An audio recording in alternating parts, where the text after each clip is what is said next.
जो साबुन गाइस मैं मंगाया हूँ वो साबुन है, देख सकते हैं कि ये चॉकलेटी साबुन है, मतलब वो कॉफ़ी साबुन है। मतलब ये देखिए बोरा में कुछ इस तरह से पैकिंग आता है। बहुत महंगा साबुन है भाई, ये महंगा है। खुल नहीं रहा है, रुक जाइए।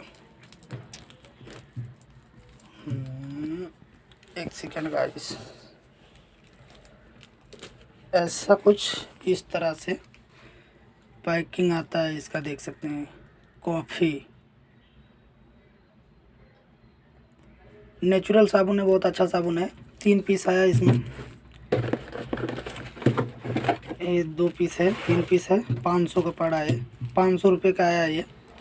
फ्लिपकार्ट से मैं मंगाया, 500 का पड़ गया है गाइस। वो भी अच्छा साबुन है, नेचुरल साबुन है, हाथ से बनाया हुआ साबुन है। और इसके साथ में इसका शायद बिल आया है, ये देख सकते हैं। ये बिल है, ये बिल है, देख सकते हैं। सुग्रीम नाम से आया, मेरे नाम से ये बिल है।